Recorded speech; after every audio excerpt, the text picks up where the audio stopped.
ગુજરાતમાં નકલીની ભરમાર વચ્ચે હવે જૂનાગઢમાંથી આર્મીનો નકલી કેપ્ટન ઝડપાયો છે અને તેણે અનેક યુવાનો સાથે નોકરી અપાવવાની લાલચ આપી છેતરપિંડી કરી લાખો રૂપિયા પડાવી લીધા છે. પંજાબ જતા ટ્રેનમાં યુવકનો નકલી આર્મી કેપ્ટન સાથે ભેટો થયો હતો. હાલ બેરોજગાર યુવાનો રાફડો ફાટ્યો છે. યુવાનો નોકરી મેળવવા માટે પ્રયાસો કરતા હોય પરંતુ સફળતા ન મળતા તે લાલચમાં આવી અંતે છેતરપિંડીનો ભોગ બને છે. જૂનાગઢનો દિવ્યેશ નામનો યુવક ટ્રેનમાં પંજાબ તરફ જઈ રહ્યો હતો ત્યારે તેને આર્મીના કેપ્ટનના ડ્રેસમાં એક પ્રવીણ સોલંકી નામના યુવકને ભેટો થયો હતો અને આ યુવકે પોતે આર્મીનો કેપ્ટન હોવાની ઓળખ આપી હતી. યુવકને રેલવેમાં લોકો પાયલોટની નોકરી અપાવવાની લાલચ આપી હતી. નકલી આર્મી કેપ્ટન બનેલા પ્રવીણ સોલંકીએ નોકરી અપાવવાની લાલચ આપી પોતાના અલગ અલગ આર્મીના ડ્રેસમાં ફોટો મોકલ્યા બાદમાં પગાર સ્લિપ પણ બતાવી તે પણ દિવ્યેશને મોકલી આપી હતી.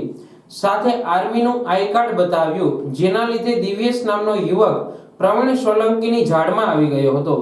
ત્યારબાદ પ્રવીણ સોલંકીએ પોતે દિલ્હી એનએસએમાં ફરજ બજાવતો હોવાથી અનેક અધિકારીઓ સાથે સંપર્ક હોવાનું કહી દિવ્યેશને રેલવેમાં લોકો પાયલોટની નોકરી અપાવવાની લાલચ આપી હતી. પ્રવીણ સોલંકીએ કટકે કટકે દિવ્યેશ પાસેથી ગૂગલ પે મારફત 3 લાખથી વધુની રકમ પડાવી લીધી હતી. ત્યારબાદ દિવ્યેશને અલગ અલગ બહાના કાઢી સમય પસાર કરતો હતો. અંતે દિવ્યેશને જાણ થઈ કે પોતે છેતરપિંડીનો ભોગ બન્યો છે. આથી તેણે પોલીસનો સંપર્ક કર્યો અને જૂનાગઢ બી ડિવિઝન પોલીસે ગુનો દાખલ કરી તપાસ શરૂ કરી અને નકલી આર્મીના કેપ્ટન પ્રવીણ સોલંકીની ધરપકડ કરી છે. પ્રવીણ સોલંકી મૂળ ગીર સોમનાથ જિલ્લાના કોડીનાર તાલુકાના બાવાપીપળવા ગામનો છે. પોલીસે તેની પાસેથી આર્મી મેનનો કેપ્ટન રેન્કનો યુનિફોર્મ, આર્મી કેન્ટીનનું સ્માર્ટ કાર્ડ સહિતની વસ્તુઓ જપ્ત કરી છે. પોલીસ તપાસમાં સામે આવ્યું કે પ્રવીણ સોલંકીએ આવી જ રીતે માંગરોળ, કેશોદ, માણાવદર સહિતના અનેક વિસ્તારોમાં 8 થી 10 જેટલા યુવકોને નોકરી અપાવવાનું કહીને અંદાજિત 10 લાખથી વધુની રકમ પડાવી લીધી છે. હજી પણ અનેક યુવકો આ નકલી આર્મી કેપ્ટનની છેતરપિંડીનો ભોગ બન્યા હોવાની વિગતો ખુલે તેવી શક્યતા છે. દિવ્યેશ ભરતભાઈ ભૂતિયા કરીને યુવાન છે. પોતે સ્પોર્ટ્સમાં ખૂબ રુચિ ધરાવતો હોય અને ફેબ્રુઆરી 2024માં પોતાના મિત્રો સાથે પંજાબના જલંધર ખાતે નેશનલ લેવલની સાયકલિંગ સ્પર્ધામાં ભાગ લેવા માટે જઈ રહેલો. તેવા સમયે ટ્રેનમાં તેમની સાથે એક આર્મીના યુનિફોર્મમાં એક વ્યક્તિએ પોતાની ઓળખ આર્મીમાં પોતે કેપ્ટન તરીકે ફરજ બજાવતો હોય અને હાલ જમ્મુ કાશ્મીરમાં તેની ડ્યુટી છે તે પ્રમાણે ઓળખાણ કરાવેલી. આ શખ્સનું નામ પ્રવીણ ધીરુભાઈ સોલંકી.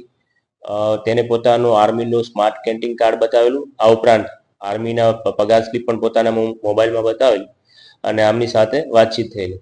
ત્યારબાદ 2 મહિના બાદ ફરી આમના ટેલિફોનિક સંપર્કમાં હોય તો આ જે પ્રવીણ ધીરુભાઈ સોલંકી નામનો જે શખ્સ છે તેણે આ ફરિયાદી દિવ્યેશભાઈને જણાવેલું કે હાલ પોતાની નોકરી NSA national security agency Delhi ખાતે છે અને તેના ખૂબ બધા કોન્ટેક્ટ થયેલા છે. જો તારા સ્પોર્ટ્સ કોટામાં નોકરી માટે ત્યારે જરૂર હોય તો પોતે એનએસએમાં ફરજ બજાવતો હોવાથી તેમને ખૂબ વધારે લોકો સાથે ઓળખાણ છે અને રેલવેમાં લોકો પાયલોટ તરીકે તેને નોકરી અપાવી દેશે.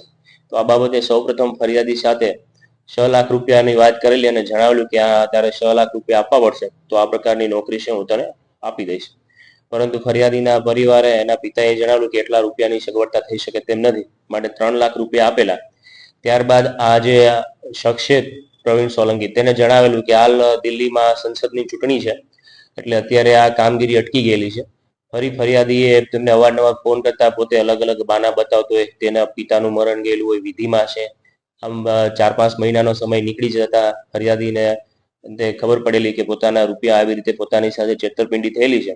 તો મીનવાઇલ આ સમય દરમિયાન આ જે આરોપી છે પ્રવીણ સોલંકી તેને ફરિયાદીને અલગ અલગ આર્મીના યુનિફોર્મમાં છે એ ફોટો મોકલેલા. જણાવેલું કે પોલીસમાં ફરિયાદ કરશે તો તેને નુકસાન થશે.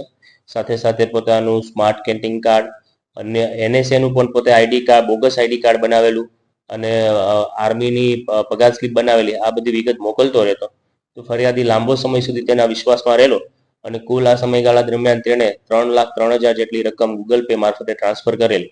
છેલ્લે જ્યારે તેમને હકીકતનો પૈસા એમને પરત ના મળતા અને નોકરીનો ઓર્ડર પણ ના આવતા છેલ્લે એમને બી ડિવિઝન પોલીસ સ્ટેશનનો સંપર્ક કરતા બી ડિવિઝન પોલીસ સ્ટેશનમાં આ બાબતે ખરાઈ કરી આઈપીસીની કલમ 406, 420, 419, 468, 471 આ ઉપરાંત અન્ય જે 170, 171 પોતે જાહેર સેવક ના હોવા છતાં આર્મીમાં નોકરી કરતો ના હોવા છતાં આર્મીની ઓળખ આપી અને આવી રીતે છેતરપિંડી કરેલ હોવાથી આ અલગ અલગ કલમો મુજબ ગુનો દાખલ કરવામાં આવેલો છે અને હાલ આ આરોપીને ધરપકડ કરવામાં આવેલી છે. તેની પાસેથી આર્મીના કેપ્ટન રેન્કનો યુનિફોર્મ, આ ઉપરાંત કેન્ટીન કાર્ડ અને સાથે સાથે NSA નું આઈડી કાર્ડ અને અન્ય છે મોબાઈલ ફોન કબજે કરવામાં આવેલો છે.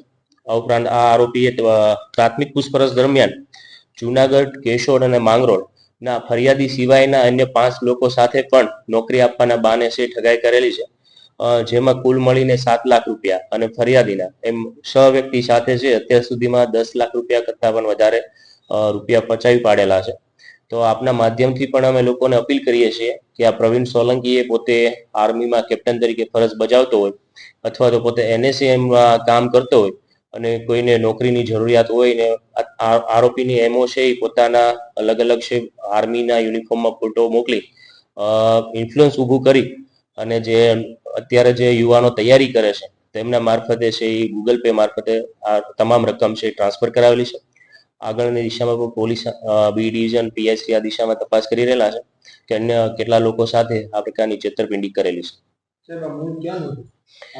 પ્રવીણ સોલંકી મૂળ કોડીનારના બાવા પીપળવા ગામનો છે. એટલે આજુબાજુના જિલ્લાઓમાં પણ તેને પોતે આર્મીની ઓળખ આપી અને ઠગાઈ કરી હોવાની પૂરી શક્યતા છે.